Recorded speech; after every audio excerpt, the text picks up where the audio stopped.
प्रभु जी बन गए यहाँ पे। ॐ ज्ञानातिमिरान्धस्य ज्ञानञ्जनशलाकया चक्षुरुन्मिलितं येन तस्मै श्रीगुरुवे नमः। नमो विष्णुपादाय कृष्णपृष्ठाय भूतले श्रीमते भक्तिवेदान्तस्वामिनिति नामिने। नमस्ते सारस्वती देवे गौरवाणी प्रचारिणे निर्विशेषशून्यवादी पाश्चात्यदेशतारिणे।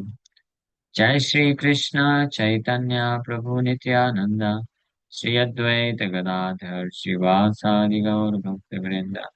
हरे कृष्ण कृष्ण कृष्ण हरे हरे, हरे राम राम राम हरे हरे।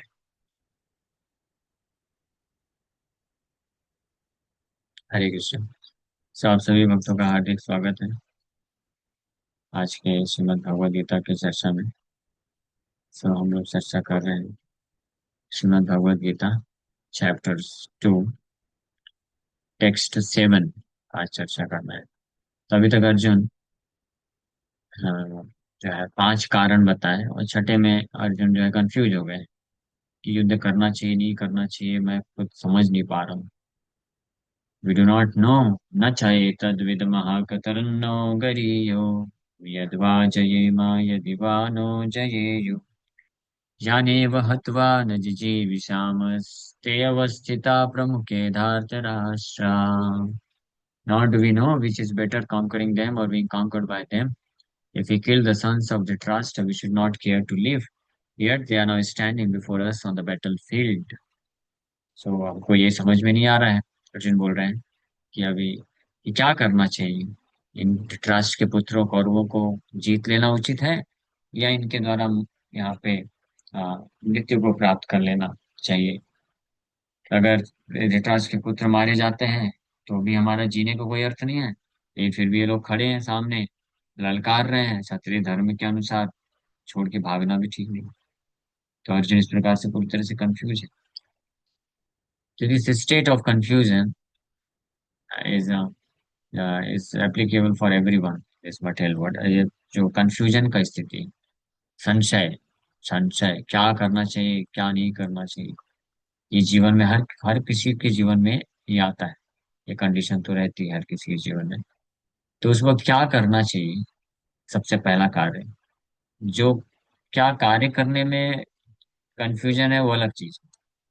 कौन सा कार्य करे नहीं करे, जीवन का क्या लक्ष्य है, इसको पालन करे नहीं करे, वो अलग बात है। सबसे पहला कार्य क्या करना चाहिए? कृष्ण को समर्पण करना चाहिए। तो ये अर्जुन यहाँ पे सिखाने जा रहे हैं हम लोग को 7 नंबर श्लोक से। और क्यों समर्पण करना चाहिए उसका रीजन के साथ, और कैसे समर्पण करना चाहिए वो भी बता रहे हैं। हाँ, क्या करना चाहिए कंफ्यूजन के स्टेट में, क्यों करना चाहिए और कैसे करना चाहिए।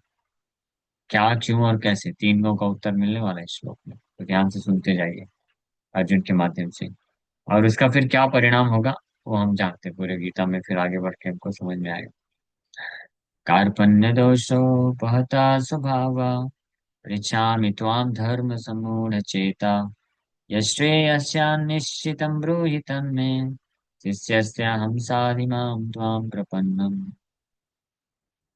So Arjuna is saying, now I am confused about my duty and have lost all composure because of miserly weakness. Miserly weakness, इसको बोलते हैं कार्पण्य दोष। कार्पण्य दोष के कारण मैं, मुझे क्या करना चाहिए क्या नहीं करना चाहिए मैं कंफ्यूज हो गया। मेरा कर्तव्य क्या है, what I am suppose to do and what I am not suppose to do. मुझे क्या करना चाहिए क्या नहीं करना चाहिए। कार्पण्य दोष, कृपणता का दोष, माइजरली वीकनेस के कारण ये मैं कंफ्यूज हो गया। और दूसरी बात, जब क्या करना चाहिए क्या नहीं करना चाहिए उसमें ही कंफ्यूज है, तो फिर जो करना चाहिए वो करने के लिए प्रेरणा कहाँ से आएगी। है ना, कई लोग होते हैं जो कंफ्यूज ही रहते हैं, जीवन का लक्ष्य क्या है कर्तव्य क्या है इसमें कंफ्यूज रहते हैं। भक्त लोग तो कम से कम इतने उन्नत हो जाते हैं। हम भक्त लोग जब बोल रहे हैं तो इसका मतलब प्रॉपर भक्त है, जो प्रॉपर एसोसिएशन में है, श्रवण कर रहे हैं, समझ रहे हैं, अंडरस्टैंडिंग है। तो इतने उन्नत हो जाते हैं कि समझ में तो आ जाता है कि ये करना चाहिए नहीं करना चाहिए। हाँ, लेकिन अब समस्या दूसरी आती है कि वो कर नहीं पाते हैं जो करना चाहिए। वो कर नहीं पाते हैं, जो नहीं करना चाहिए उसको छोड़ नहीं पाते हैं। ऐसा होता है। तो इसके पीछे भी कारण है माइजरली वीकनेस, कार्पण्य दोष। तो कार्पण्य दोष उपहता, उपहता मीन्स उसके द्वारा जो प्रभावित। तो ये समझना चाहिए कि हर कोई जो भी बद्ध जीवात्मा इस संसार में है, वो इस कार्पण्य दोष से प्रभावित है। कार्पण्य दोष उपहता स्वभाव मीन्स ये कैरेक्टरिस्टिक्स बन गई है, स्वभाव बन गया है किसका, बद्ध जीवात्मा। ये वास्तविक स्वभाव नहीं है। This is not the actual characteristic of the soul. जीवात्मा का वास्तविक स्वभाव तो है जीवेर स्वरूप है कृष्ण नित्य दास, टू सर्व Krishna, to fulfill the desire of the Supreme Lord. That is natural characteristics of the all living entities. भगवान कृष्ण का सेवक होने के का नाते भगवान कृष्ण को सेवा देना, कृष्ण का सेवा करना मतलब कृष्ण की इच्छाओं को पूरा करना। What ever is the desire of the supreme Lord. क्या आज आवाज आ रहा है ना मेरा?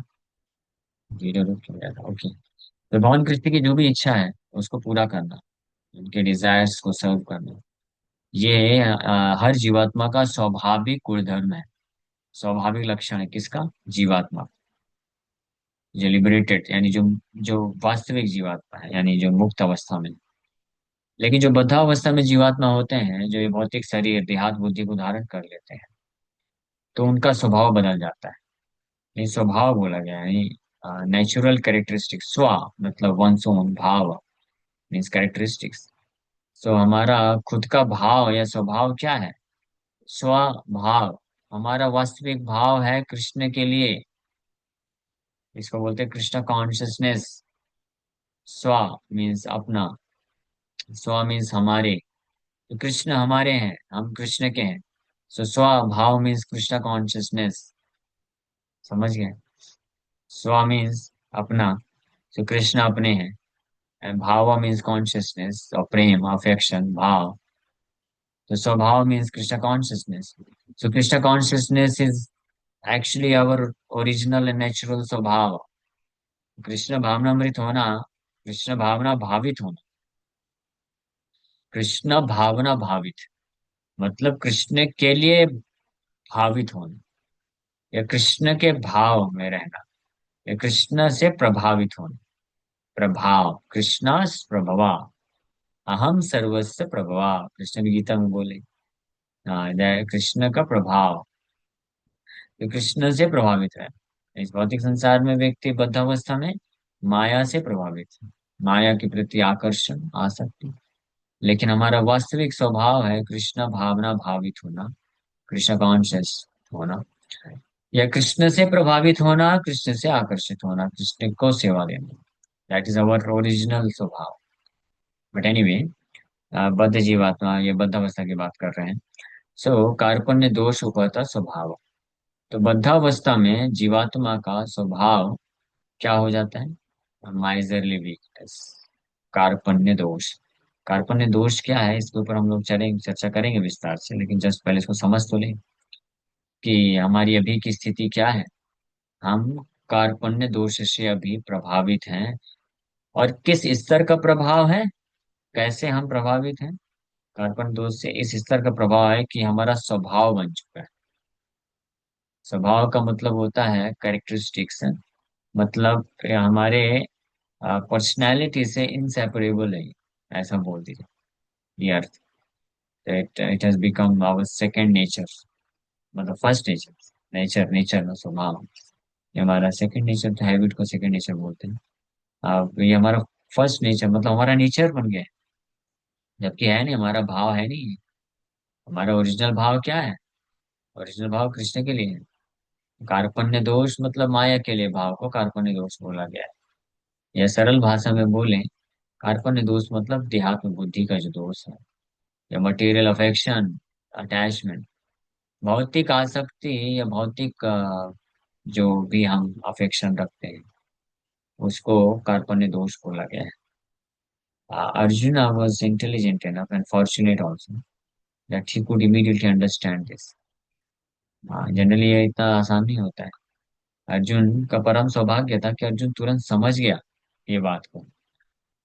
कंफ्यूजन जैसे हुआ अर्जुन को। अरे, मेरा तो क्षत्रिय धर्म है, मुझे फाइट करना चाहिए। ये क्या मैं नॉनसेंस बोल रहा हूँ। मेरे दादाजी खड़े हैं, पिताजी खड़े हैं, बच्चे लोग खड़े हैं, भाई लोग खड़े हैं। ये सब देखना होता है क्या? क्षत्रिय धर्म के अनुसार सामने कोई भी खड़ा हो, कितना भी सगा संबंधी हो, अगर वो धर्म के विरुद्ध है, अपोजिट पार्टी में, तो मेरा शत्रु है। बस यही टैग दिखता है, देखना चाहिए। हाँ। जस्ट लाइक जज जो होता है, बैठ के कोर्ट में जजमेंट देना है, तो कटघरे में अगर उसका भाई खड़ा है, सगा भाई खड़ा है, बेटा खड़ा है, या कोई सगा संबंधी खड़ा है, तो उसको सगा संबंधी के रूप में नहीं देखता है। हाँ, उसको वो वहां पे क्रिमिनल के रूप में देखना है और उस हिसाब से जजमेंट देना है। ये है। तो अर्जुन ये बात को जानता है। अर्जुन मूर्ख नहीं है। ज्ञान तो है उसके पास, इतनी बड़ी बड़ी ज्ञान की बातें किया तो युद्ध ना करने के लिए शास्त्र से प्रमाण कर सकता है, प्रमाणित कर सकता है अगर अर्जुन, तो युद्ध करना जो कि वाजिब है, न्याय संगत है, तो वो उसका ज्ञान क्यों नहीं आएगा? तो है। इसलिए तो कंफ्यूज हुआ पिछले श्लोक में अर्जुन। बोल रहा है, ना चाहिए तद विद्मा कतरन्नो करियो, we do not know what is better for us. क्यों बोल रहा है? क्योंकि जानता है कि मेरा धर्म भी है ये, मुझे युद्ध करना चाहिए, ऐसे नहीं बोलना चाहिए। लेकिन साथ ही साथ में मैं फिर क्यों नहीं कर पा रहा हूँ पालन? या दूसरे शब्दों में बोले, तो अर्जुन वास्तव में अंदर से जानता है कि वास्तव में मुझे युद्ध करना चाहिए। ये सब मैं जो रीजन दिया हूँ, ये सब बस बहाने हैं। मैं युद्ध नहीं करने के लिए ये सब बहाने में दे रहा हूँ। इंटरनली ही नोज कि युद्ध क्षेत्र में अगर मुझे क्षत्रिय धर्म में ललकारा गया है और सामने धर्म के लिए युद्ध करना है, ये सब अधर्म का साथ दे रहे हैं, आई मस्ट फाइट। लेकिन मैं फिर क्यों नहीं फाइट कर पा रहा हूँ? मेरा ये हाथ कांप क्यों रहा है, गांडी नीचे गिर क्यों रहा है? तो समझ गया अर्जुन, ओ कार्पण्य दोष है भाई ये तो। ऑनेस्ट इसको बोलते हैं, ऑनेस्टी, है ना? Honesty. So we have to become honest, then only हम जो है सोल्यूशन ले पाएंगे या प्रगति कर सकते हैं। आध्यात्मिक जीवन में जो भक्त ऑनेस्ट नहीं रहेगा, तो वो आगे प्रगति नहीं कर सकते। ऑनेस्टी का मतलब क्या होता है? Honesty begins from oneself. कम से कम अपने प्रति ईमानदार रहना चाहिए, और कृष्ण के दूसरा, फिर कृष्ण के प्रति। अपने प्रति पहले ईमानदारी, और दूसरा कृष्ण के प्रति। अपने आप को धोखा नहीं देना चाहिए और कृष्ण को धोखा नहीं देना चाहिए। चलो कृष्ण को भी धोखा कोई दे रहा है, कम से कम अपने आप को तो धोखा नहीं देना चाहिए। हम भक्तों को धोखा दे सकते हैं, मैनेजर्स को धोखा दे सकते हैं, और किसी को धोखे में रख सकते हैं। अपने आप को धोखे में कभी नहीं रखना चाहिए, और कृष्ण को भी नहीं रखना चाहिए। हमारे गुरु महाराज बोलते थे कि you can cheat devotees, outside people, internal devotees, and but you can never cheat Guru and Krishna. अब गुरु और कृष्ण को कभी धोखा नहीं दे सकते। हाँ। इसका मतलब क्या है? कोई बोलेगा मैं तो गुरु को भी धोखा दे सकता हूँ, मैं ऐसा करूंगा गुरु को पता ही नहीं चलने दूंगा कि मैं नियम पालन कर रहा हूँ कि नहीं कर रहा हूँ। मैं बोल दूंगा हाँ गुरु जी हो रहा है 16 माला, 4 नियम पालन हो रहा है, लेकिन नहीं करूंगा। तो धोखा किसको दिया जा रहा है? गुरु को धोखा नहीं दे रहा है, अपने आप को धोखा दे रहे हैं। कोई चीट नहीं कर सकता है। इसमें से दीक्षा का, कुछ लोग होते हैं ऐसे कर देते हैं, नाम के लिए दीक्षा लेना चाहते हैं, तो दीक्षा ले लेते हैं, और नियम पालन करने का उद्देश्य नहीं होता है, तो झूठ बोल देते हैं कि हम नियम पालन करेंगे। जैसे एक भक्त हुआ, आ, उनको बोला गया, गुरु महाराज बोले कि आप दीक्षा लेना चाहते हो, चारों नियम स्ट्रिक्टली पालन करो, 16 माला का जप करो, और लेकिन उनके घर में कुत्ता था। महाराज स्पष्ट बोल दिए कि कुत्ता नहीं रख सकते आप दीक्षा के बाद, आपको कुत्ता छोड़ना पड़ेगा। तो दीक्षा लेने के लिए बोल तो दिए कि हाँ मैं कुत्ता छोड़ दूंगा, लेकिन फिर कुत्ता घर में रखे रह गए। हाँ। तो किसको झूठ बोले, किसको धोखा दिए? गुरु को धोखा नहीं दिए, क्योंकि दीक्षा हुआ ही नहीं फिर, इसका मतलब। ये हमेशा समझना चाहिए कि अगर हम गुरु को वचन देते हैं और फिर उसको पालन नहीं करते हैं, स्पेशली अगर कोई भक्त जानबूझ के पालन नहीं करता है, कभी ये कंडीशन हो सकता है कि कोई भक्त बेचारा स्ट्रगल कर रहा है, संघर्ष कर रहा है, कभी कभी अनजाने में, अनफॉर्चुनेटली, अनप्लैंड, एक्सीडेंटली कोई नियम टूट गया उसका। सो एक सब वो डिफरेंट केस है ना? उसमें उसमें वो धोखा नहीं बोला जाता है।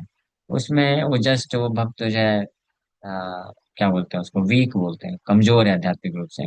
तो भक्त का फिर सिंसियरिटी है कि उसको सिंसियर होना चाहिए, उसको रिपेंट करना चाहिए, पश्चाताप करना चाहिए, किसी वरिष्ठ भक्त के पास जाकर के कन्फेस करना चाहिए, और फिर उनसे सोल्यूशन लेकर के उसको अप्लाई करना चाहिए, तो फिर वो उस अपराध से पूरी तरह से मुक्त हो जाएगा। हाँ। लेकिन अगर कोई भक्त है, शिष्य है, वो दीक्षा लेता है और जानबूझ करके झूठ बोल देता है कि मैं दीक्षा ले रहा हूँ, मैं इसका पालन करूंगा, लेकिन पालन नहीं करता है, तो ना ही जाके फिर बताता है, और सोचता है कि मैं कैसे पता चलेगा, तो इसका मतलब गुरु से दीक्षा हुआ नहीं। इट्स नॉट जस्ट फॉर्मेलिटी कि आप दीक्षा लिए, यज्ञ में, यज्ञ कुंड में स्वाहा स्वाहा हो गया, नया कंठी माला मिल गया, और नया बीड बैग, बीड जपा मिल गया, नया नाम मिल गया, मतलब दीक्षित हो गए। नो, दीक्षा एक कॉन्ट्रैक्ट है, हम वी शुड ऑलवेज रिमेम्बर। जो लोग दीक्षा ले चुके हैं या जो दीक्षा लेने की तैयारी में है, तो उनको ये समझना चाहिए कॉन्ट्रैक्ट है। ये 7वें नंबर श्लोक में दीक्षा लेने की विधि बताई गई, who is qualified to take initiation, या दूसरा बोल सकते हैं दीक्षा लेने के लिए योग्य है, या किसका वास्तव में दीक्षा हुआ है। ये भी इस श्लोक से हमको शिक्षा मिलती है। तो कॉन्ट्रैक्ट है, भक्ति सरस्वती ठाकुर प्रभुपाद बोलते थे कि गुरु और शिष्य दीक्षा जब देता है तो कॉन्ट्रैक्ट साइन करते हैं दोनों। गुरु जी बोलते हैं कि आप ये पालन करोगे मेरे आदेशों का, तो मैं आपका रिस्पॉन्सिबिलिटी लेता हूँ, वैकुंठ लेके जाओ। ये तब है रिस्पॉन्सिबिलिटी, आपके सारे पापों को मैं ले लूँ। लेकिन अगर गुरु ने जो आदेश दिया है, इंस्ट्रक्शन दिया है, हमने प्रण लिया है, वाव लिया है, उसको हम पालन नहीं करते हैं, तो कॉन्ट्रैक्ट पूरा हुआ ही नहीं, वो गुरु जी का साइन नहीं है फिर। तो फिर उसमें, उस केस में फिर वो रिस्पॉन्सिबिलिटी नहीं है कि वैकुंठ लेके जाएंगे। ये भ्रम में नहीं रहना चाहिए, अरे हमारा तो दीक्षा हो गया है, अब तो हम कुछ भी नॉनसेंस करें, गुरु जी का दायित्व है, खींच खींच के लेके जाएंगे वैकुंठ। गुरु जी लेके जाएंगे आप, वो लिए हैं, उनके पास शक्ति है, वो कर सकते हैं, करेंगे। लेकिन आपका भी अपना कॉन्ट्रैक्ट पालन करना पड़ेगा, कॉन्ट्रैक्ट में जो कंडीशंस हैं वो हमको भी पालन करना पड़ेगा ना। 4 नियम पालन करने के लिए बोला गया है, स्ट्रिक्टली पालन करना है। 16 माला का जब बोला गया, स्ट्रिक्टली जप करना है। कभी हम इसमें फेल होते हैं किसी कारणवश, अनजाने में, जानबूझ के नहीं करते हैं, तो हमको फिर जा करके हमारे काउंसलर या गुरु जी से अगर डायरेक्ट संपर्क होता है, तो उनके पास जाना चाहिए, नहीं तो फिर कौन, अपने वरिष्ठ भक्त काउंसलर, उनके पास जाके कन्फेस करना चाहिए। कन्फेस मतलब रिवील करना चाहिए कि ये मेरे से हो गया है गलती, मैं पिछले 4 दिन से 16 माला नहीं जप कर पाया, और पश्चाताप करना चाहिए, फिर उनके इंस्ट्रक्शंस को फॉलो करना चाहिए, तो फिर इसके अपराध से मुक्त हो जाएंगे। और अगर कोई ये सब छुपा के रखता है, नहीं करता है, then it is not good, वो सही नहीं है फिर। हाँ, तो अर्जुन, एनीवे हम लोग मेन चीज क्या डिस्कस कर रहे थे, या ईमानदारी। तो अर्जुन यहाँ पे एक बहुत महत्वपूर्ण शिक्षा है, ये 7 नंबर श्लोक में, ये टर्निंग पॉइंट है। ईमानदार है अर्जुन, ईमानदारी से अर्जुन ने स्वीकार कर लिया, बहानेबाजी बस नहीं, पहले बहानेबाजी कुछ किया, ये सब अलग अलग कारण बताया, लेकिन समझ गया कि ये सब मेरे को वास्तव में हेल्प नहीं करने वाला है। मैं ठीक है, मैं बहाने बना करके कुछ भी धोखा, मैं अपने आप को धोखा दे सकता हूँ, या इन सब लोगों को धोखा दे सकता हूँ, कृष्ण को नहीं धोखा दे पाऊंगा, अल्टीमेटली मैं अपने आप को ही धोखा दे दूंगा ना। मेरा ही नुकसान हो जाएगा, मैं युद्ध क्षेत्र छोड़ के चला जाता हूँ, किसका नुकसान होगा, मैं अपने कर्तव्य से भागूं, नरक मुझे जाना पड़ेगा। कृष्ण तो क्या है, कृष्ण तो किसी दूसरे को बैठा देंगे, युद्ध करा लेंगे। वो कठिन कार्य नहीं है कृष्ण के लिए। लेकिन हम इस प्रकार से हमको समझना चाहिए, हमको ये नहीं सोचना चाहिए मैं दीक्षित भक्त हूँ, मेरे को सम्मान नहीं मिला, मैं सेवा नहीं करूंगा, जाओ। नुकसान किसका होगा, हमको अपराध लगेगा कुछ सेवा छोड़ने का। भगवान का सेवा वो करा लेंगे, कोई ना कोई आ जाएगा कर देगा, बट हमको ये समझना चाहिए। तो अर्जुन समझ गए, इसको बोलते हैं ऑनेस्टी, ईमानदारी, कि ईमानदार रहना चाहिए कि यस, ये हमारा प्रॉब्लम है, हम इसको ओवरकम करना चाहते हैं। तो कार्पण्य दोष हो, इसके लिए बहुत गट्स चाहिए। अर्जुन सोचिए, मीडिया में आके डायरेक्ट बोल दिया कार्पण्य दोष, मीडिया ही तो है, भगवद गीता ओपन हो गया ना। मीडिया में आके सबके सामने डिक्लेयर कर दिया, कार्पण्य दोषो पहता स्वभावा, पृच्छामि त्वां धर्म सम्मूढ़ चेता। धर्म सम्मूढ़ चेता बोल दिया, बहुत बड़ी बात है क्षत्रिय, स्पेशली अर्जुन जैसे क्षत्रिय के लिए। हाँ, इसके लिए बहुत गर्व चाहिए। लेकिन इसीलिए अर्जुन फिर क्वालिफाइड हुआ ये भगवदगीता ज्ञान को प्राप्त करने के लिए। एक्चुअल स्पिरिचुअल नॉलेज जो है रिवील होता है उस भक्त के हृदय में, जो ऑनेस्ट होता है। तृणादपि सुनिचेन तरोरिव सहिष्णु। अमानि न मान देना कीर्तनिय सदा Hari. Thank you very much, समय हो गया। हम लोग इस श्लोक पे और कल चर्चा करेंगे। किसी वक्त का कोई प्रश्न है तो पूछ सकते हैं। यस। हरे कृष्ण। हरे कृष्णा। किसी का कोई प्रश्न हो तो प्रभु जी से पूछ लें। मुझे आपने की तो अभी जो बहुत सुंदर बताया कि जो हम लोग करते हैं तो हम सबको तो धोखा दे सकते हैं, सिर्फ दो जनों को छोड़ के, कृष्ण को और अपने आप को। प्रभु जी, जैसे हम स्वयं की आत्मा को भी धोखा नहीं दे सकते, क्योंकि हमें तो रियलाइज होता है इस चीज का कि हम ये यहाँ पे गलत है। हम चाहे बेशक किसी और से झूठ बोल दें, है ना यस। प्रभु जी? हमको हमको यस पता चलता है, तो फिर उसको एक्सेप्ट करना चाहिए। और जी। फिर उसको अगर खुद रेक्टिफाई कर सकते हैं तो करना चाहिए। नहीं तो फिर वरिष्ठ भक्त के पास जाके उनसे रिवील करना चाहिए। और जो जो वरिष्ठ भक्त होते हैं, स्पेशली गुरु होते हैं, वो बहुत दयालु होते हैं स्वभाव के। बुरा नहीं मानेंगे, वो हमको हेल्प करेंगे। थोड़ा हो सकता है हम गलती करते हैं तो डांट देंगे ज्यादा से ज्यादा, कि ये सब आप क्यों करते हैं, ऐसा एक्सपेक्ट नहीं किया गया था आपसे। लेकिन फिर हमको बताएंगे ठीक है, इसको इम्प्रूव करिए, इसको छोड़िए। तो हेल्प लेना चाहिए। ओके। थैंक यू प्रभु जी, बहुत सुंदर बताया आपने प्रभु जी, थैंक यू। और कोई प्रश्न है किसी का? आरती हरे माता जी। कृष्ण प्रभु जी। हरे हाँ ये कृष्ण प्रभु जी, दंडवत प्रणाम। डन प्रणाम। मेरा ये प्रश्न है कि शुद्ध भक्तों की पहचान क्या है और शुद्ध भक्ति कैसे करना चाहिए। शुद्ध भक्त मतलब शुद्ध भक्त। नहीं, फिर भी प्योर। पहचान कैसे हो। वही तो बता रहा हूँ, जैसे पानी, जल पीना है। तो अगर कोई बोलेगा कि मुझे जल ला के दो, पानी क्या चाहिए, तो नेचुरल है, यानी पीने का पानी दे दो भाई उसको, जिसमें कुछ कलमश नहीं होना चाहिए। तो भक्त का अर्थ क्या होता है? कृष्ण का सेवा करना। तो शुद्ध भक्त मतलब जो शुद्ध तरीके से करता है। शुद्ध मतलब और कुछ अपना खुद का नहीं चाहिए उसको, भौतिक इच्छा नहीं है। इससे फ्री है। अन्याभिलाषिता शून्यम ज्ञान कर्मादि अनावृतम।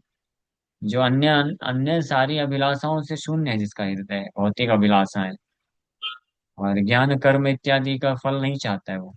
ज्ञान कांड कर्म कांड सब विषय भांड। ज्ञान कर्मादि अनावृतम का अर्थ होता है कि कुछ कार्य करके कुछ फल मिलना चाहिए। इसको बोलते हैं कर्म। तो भक्ति को कर्म की तरह नहीं करता। ये सोच के नहीं करता अरे मैंने भक्ति किया, मैंने इतना सारा फेस्टिवल के लिए सेवा किया, तो स्टेज में जाके एक बार मेरा नाम तो लेना चाहिए ना। ये एक्सपेक्टेशन है। अगर ये एक्सपेक्टेशन से कर रहा है कोई, तो फिर वो भक्ति नहीं हुआ, वो शुभ सकाम कर्म हो गया। वो बस पुण्य मिल जाएगा कुछ। हाँ, इस प्रकार से ज्ञान, कि इसके द्वारा मुझे मोक्ष मिले। हम भक्ति कर रहे हैं ताकि भौतिक संसार के दुखों से मुक्त हो जाए। इसको बोलते हैं ज्ञान से आवृत हो गया। ज्ञान का लक्ष्य होता है कि अपने आप को मुक्ति प्राप्त करना। तो वही भक्ति का अंग है। जैसे हरिनाम जप है, ये कर्म की कैटेगरी में आ सकता है, ज्ञान की कैटेगरी में आ सकता है, या शुद्ध भक्ति की कैटेगरी में आ सकता है। जब कोई हरिनाम जप करता है या कृष्ण की सेवा करता है, कि कृष्ण के चरण कमलों में प्रेम प्राप्त करने के लिए। और वो प्रेम प्राप्त करने का अर्थ है कि कृष्ण को सेवा दे करके उनको संतुष्ट करना। ये मेरा, यही मेरा वास्तविक स्थिति है। जीवेर स्वरूप है कृष्ण नित्य दास। तो इसको बोलते हैं शुद्ध भक्ति। ऐसे भक्त को शुद्ध भक्त बोला जाता है। फिर लक्षण अलग अलग बताए गए हैं, तो इंटरनल चीज बताए प्रभुपाद जी। एक लक्षण में अलग अलग जगह अलग अलग चीज बोले हैं। मतलब अलग अलग प्रकार के लक्षण बताए, अलग अलग चीज नहीं बोल सकते, अलग अलग प्रकार से बताए। तो एक बार बोले कि one who is most addicted to Krishna he is a pure devotee. जिसको कृष्ण का एडिक्शन लग गया है, जो कृष्ण के अलावा कुछ बोल नहीं सकता है, कुछ सोचता नहीं है, करता नहीं है। जो मतलब कुछ करेगा तो कृष्ण के लिए, बोलेगा तो कृष्ण के लिए, सोएगा तो कृष्ण के लिए, खाएगा कृष्ण के लिए, चलेगा कृष्ण के लिए, कुछ भी करेगा कृष्ण कृष्ण कृष्ण कृष्ण कृष्ण, ऐसा प्रभुपाद जी लेक्चर में बोलते हैं। इसको बोलते हैं एडिक्शन, कृष्ण का एडिक्शन। सो वो एक शुद्ध भक्त। ठीक है। और दूसरा, पहला हमने बताया अन्य विलासिता शून्य। तो शुद्ध भक्त, कोई भौतिक कामना नहीं होनी चाहिए। अपना रिकॉग्निशन, अपना अपनी पहचान आ जाए, नाम मिल जाए। हमको पहचाना क्यों नहीं, हम नहीं करेंगे जाओ सेवा। इतना सेवा किया फिर भी हमको पहचाना नहीं, और उसने कुछ नहीं किया, उसको ही बस बड़ाई करते रहते हैं। या उसका पक्ष लेते हैं, मेरा पक्ष नहीं लेते हैं। हम तो इतना निस्वार्थ भाव से इतने हर संडे प्रोग्राम में आकर के हम सेवा करते हैं घंटों घंटों, प्रभु जी को हम नहीं दिखते हैं, केवल उसका पक्ष लेते रहते हैं। तो ये सब निस्वार्थ भाव कहाँ हुआ? हम अगर सेवा कर रहे हैं, किसका सेवा कर रहे हैं? भगवान कृष्ण का कर रहे हैं, जगन्नाथ जी का कर रहे हैं। तो वो उसमें वो जो इंचार्ज है, मैनेजर है, उसका क्या लेना देना? वो तो हमारे ऊपर कृपा कर रहा है, तो हमारे ऊपर उनको सेवा में लगा रहा है। तो इस प्रकार की भावना नहीं आनी चाहिए। तो जब कोई भक्त केवल इसलिए सेवा करता है, सेवा को ही अपना रिम्यूनरेशन मान के सेवा करता है, रिम्यूनरेशन मतलब अपना फल, सेवा करके कुछ प्राप्त नहीं करना है, सेवा ही मेरा एक फल है, ये मान करके सेवा करता है, और उसको शुद्ध भक्त बोलते हैं। He is happy simply to be is satisfied simply to be engaged in the service of the Lord. वो संतुष्ट है केवल कृष्ण के सेवा में लगे रहने मात्र से, उसको शुद्ध भक्त बोलते हैं। ठीक है, ओके। ठीक ठीक। हरे हरे कृष्णा प्रभु जी। हरे प्रभु कृष्ण। जी, कृपणता का मतलब भी थोड़ा सा समझा देते हैं। अब वो कल हम लोग और राम। विस्तार से चर्चा करेंगे, समय हो गया था। लेकिन सरल अच्छा। भाषा में ये कार्पण्य दोष जो है, इसका अर्थ है ये वीकनेस है ना। तो ये भगवान भी ऑलरेडी पॉइंट आउट किए थे 2-3 श्लोक पहले। ये देहात्म बुद्धि जो है, देहात बुद्धि के कारण जो आ, ये अटैचमेंट, आसक्ति जनरेट हो रहा है, इसको कार्पण्य दोष बोला गया है, माइजरली वीकनेस। माइजर का ठीक अर्थ है प्रभु होता है, जी। हाँ माइजर का, ये हम लोग कल चर्चा करेंगे और विस्तार से। ठीक है, ठीक प्रभु जी, बहुत बहुत धन्यवाद। सभी लोग एक बार अपना माइक अनम्यूट करके एक बार प्रभु जी के लिए जोर से हरे कृष्णा मन बोलेंगे। हरे हरे कृष्णा कृष्णा कृष्ण हरे हरे